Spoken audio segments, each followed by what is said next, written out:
कभी सोचा है, जब आप रात को अकेले होते हैं, हाथ में फोन होता है, दिमाग में शोर होता है और दिल खामोश, तब क्या होता है? आप खुद को समझाते हैं कि यह बस एक जरूरत है, एक रिलीज है और इसमें कुछ भी गलत नहीं है। आखिर कौन नहीं करता? बस एक और स्क्रॉल, एक और कल्पना, एक और शरीर की तस्वीर। लेकिन अगर आप खुद से सच बोलते तो आपको महसूस होता वह खालीपन, जो सिर्फ बाद में नहीं बल्कि उस पल के दौरान भी होता है। आप सोचते हैं कि आप किसी चीज को पाने की चाहत में हैं, पर असल में आप किसी और ही भूख में हैं। यह भूख शरीर की नहीं, बल्कि उससे कहीं ज्यादा गहरी चीज की है। ये उस दुख का नाम है जिसे आप जानते तक नहीं। कार्ल जंग जैसे फिलोसोफर ने यह बहुत पहले ही समझ लिया था। उन्होंने कहा था, लोग अपनी आत्मा का सामना करने से बचने के लिए कुछ भी करेंगे, चाहे वह कितना भी बेतुका क्यों ना हो। और यह वासना, यह लगातार पकड़ने और चाहने की आदत आनंद के लिए नहीं है। यह असल में आपके अंदर के खालीपन, दर्द और अकेलेपन से भागने का रास्ता है। आप खुद को कहते हैं कि आप उसे चाहते हैं, लेकिन सच यह है कि आप जिंदा महसूस करना चाहते हैं। आप चाहते हैं कि आपको कोई समझे, आपको कोई अपनाए। आप चाहते हैं कि इस दिखावटी और खाली जिंदगी के नीचे आपको कुछ तो महसूस हो। लेकिन आप अंदर देखने के बजाय आप एक तस्वीर का, एक पल का, एक डोपामाइन की लहर का पीछा करते हैं, जो जितनी तेजी से आती है उतनी ही तेजी से चली जाती है। और जब यह खत्म होता है तो आप उसी खालीपन, उसी खामोशी के साथ रह जाते हैं। देखिए, वासना दुश्मन नहीं है, यह तो सिर्फ एक लक्षण है। यह आपकी आत्मा है जो आपको कुछ बताने की कोशिश कर रही है, क्योंकि इस चाहत के नीचे एक गहरी समस्या छिपी है। आप कटे हुए हैं। आप अपने शरीर से, अपने मकसद से, अपनी भावनाओं से और सबसे जरूरी खुद से कटे हुए हैं। इसीलिए आप सबसे आसान चीज की तरफ भागते हैं, करीबी का भ्रम, नियंत्रण का भ्रम और चाह जाने का भ्रम। जंग इसे परछाई कहते थे, आपके व्यक्तित्व का वह हिस्सा जिसे कभी सही प्यार नहीं मिला और अब वह प्यार गलत जगहों पर तलाश रहा है। यह सिर्फ सेक्स के बारे में नहीं है, ये उन सभी तरीकों के बारे में है जिनसे आप भागते हैं। लगातार मैसेज भेजना, रात को 2 बजे पोर्न देखना, उन मीनिंगलेस कॉन्वर्सेशंस में खो जाना जो आपको करीबी का एहसास देती है। लेकिन आप सच में उस अकेलेपन से भाग रहे हैं जो आपके अंदर छुपा है। क्योंकि अगर आप अकेलेपन के साथ बैठते हैं, उसे महसूस करते हैं, तो आपको यह स्वीकार करना होगा कि आप सिर्फ एक रिलीज नहीं चाहते, आप इससे कहीं ज्यादा चाहते हैं। आप अपनी ही बेचैनी, अपने ही अकेलेपन और उन दबी हुई जरूरतों से छुटकारा चाहते हैं जिनकी आपको कभी इजाजत ही नहीं मिली। जंग ने ऐसे मरीजों में यही देखा था जो उनके पास यौन समस्याओं के लिए नहीं, बल्कि वासना के रूप में छिपी हुई आध्यात्मिक भूख के साथ आते थे। जंग ने न तो नैतिकता का पाठ पढ़ाया, न ही कोई फैसला सुनाया। वह गहराई में गए, क्योंकि वह जानते थे कि असली सवाल यह नहीं है कि मुझे वासना क्यों महसूस होती है, बल्कि यह है कि यह वासना मुझे किस चीज से भटकाने की कोशिश कर रही है। और यही सवाल आपको अब खुद से पूछना है। अगर आप ऐसा नहीं करते तो आप अपनी चाहत को तो पूरा करते रहेंगे, लेकिन उस जख्म तक कभी नहीं पहुंच पाएंगे। आप शरीर का पीछा करते रहेंगे, लेकिन कभी नजदीकी महसूस नहीं करेंगे। आप कल्पना करते रहेंगे, लेकिन कभी महसूस नहीं करेंगे कि कोई आपको देख रहा है। आप खत्म तो करेंगे, लेकिन कभी पूरा महसूस नहीं करेंगे। तो सच ये है, कोई आपको यह नहीं बताता कि आपको और सुख नहीं चाहिए, आपको और उपस्थिति चाहिए, आपको एक और शरीर नहीं चाहिए।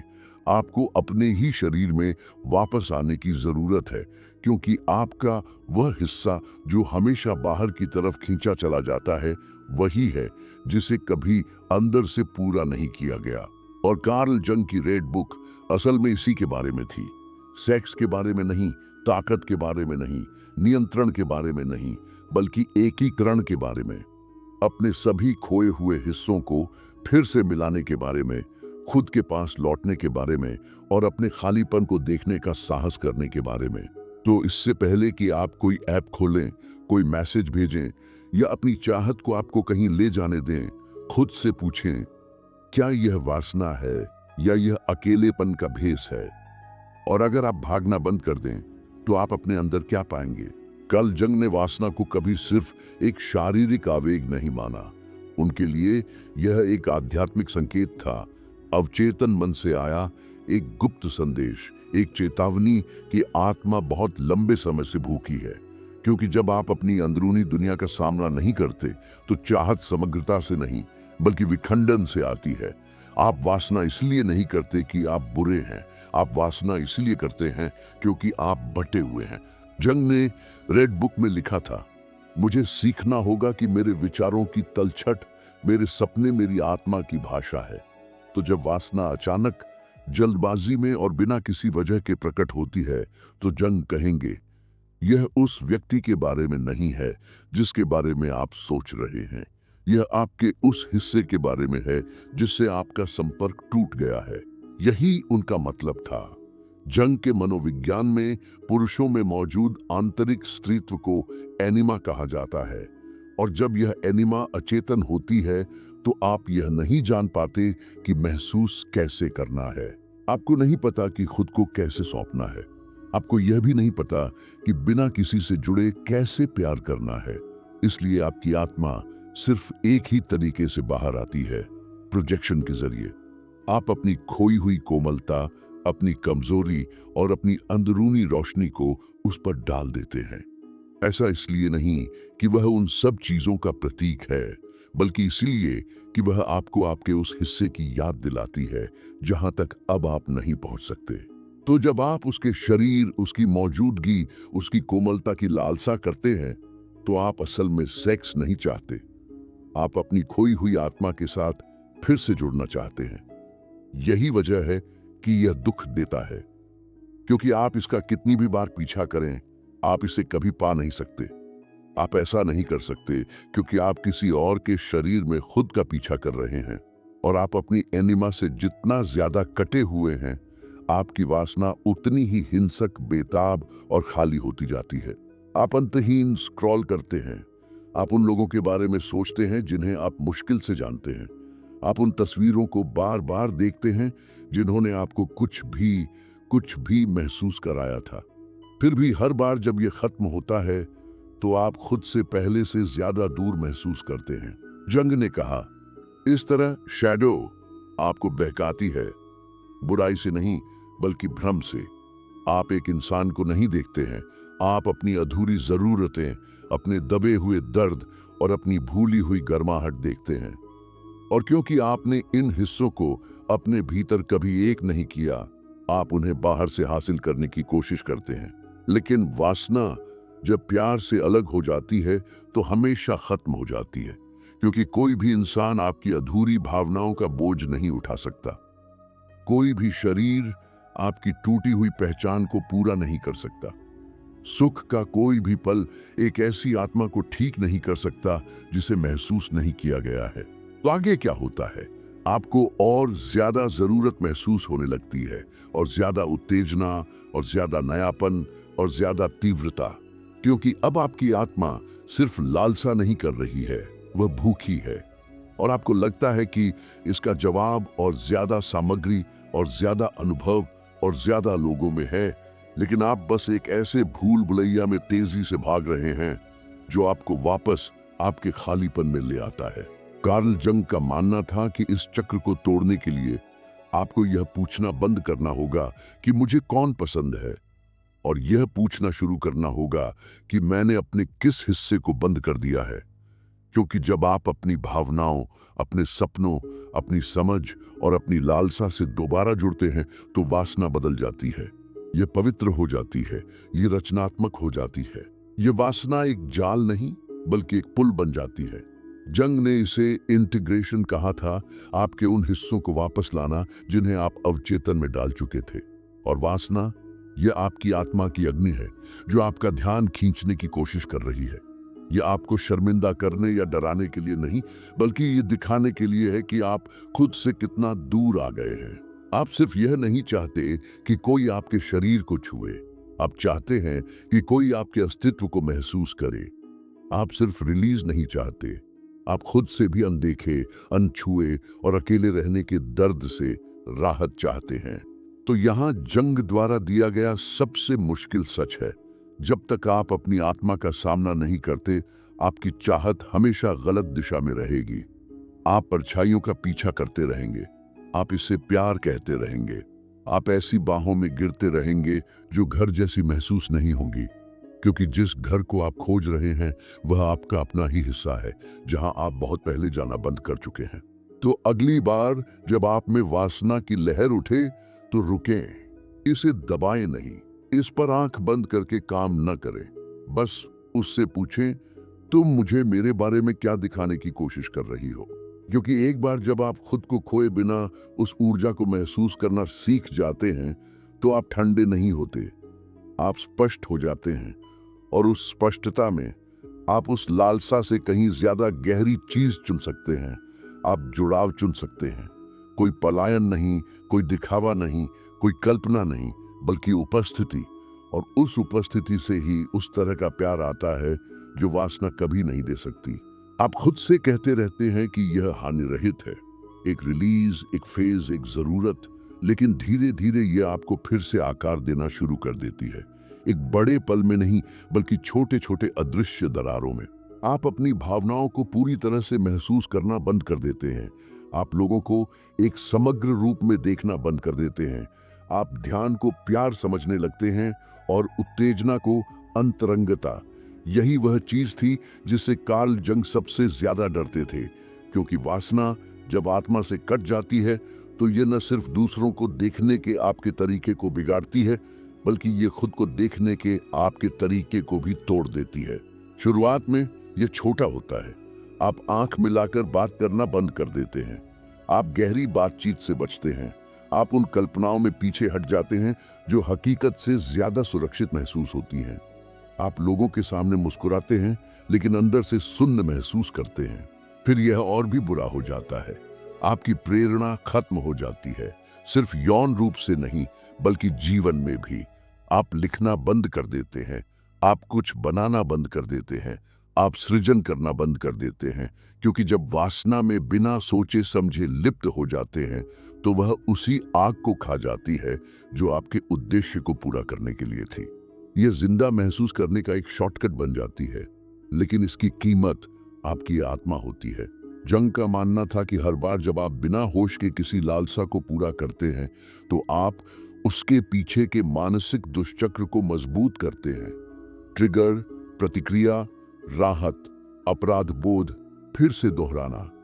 और आप इसे जितना ज्यादा दोहराते हैं उतना ही आप यह मानने लगते हैं कि आप ऐसे ही हैं।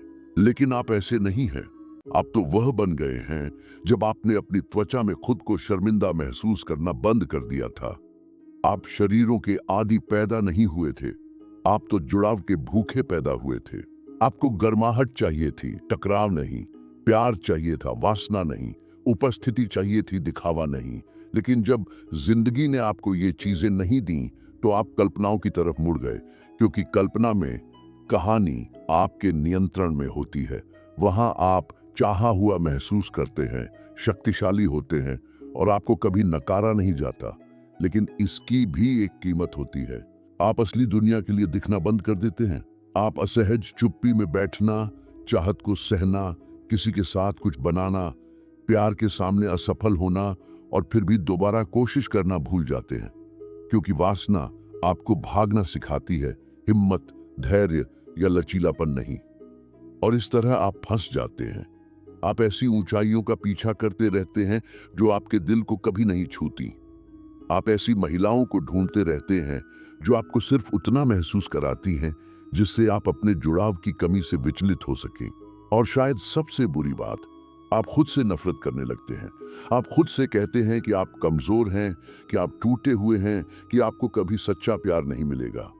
लेकिन जंग कहेंगे कि यह टूटा हुआ होना नहीं है, यह आपके भीतर के स्त्रीत्व, आपकी आत्मा की पालन पोषण करने, संभालने और महसूस करने की क्षमता से जुड़ाव का टूटना है। आपके पास आग है लेकिन गर्माहट नहीं, आपके पास चाहत है लेकिन भक्ति नहीं, और बिना एकीकरण के वासना हिंसा बन जाती है। बाहर से नहीं बल्कि अंदर से। आप अपने ही मूल्यों से धोखा करते हैं।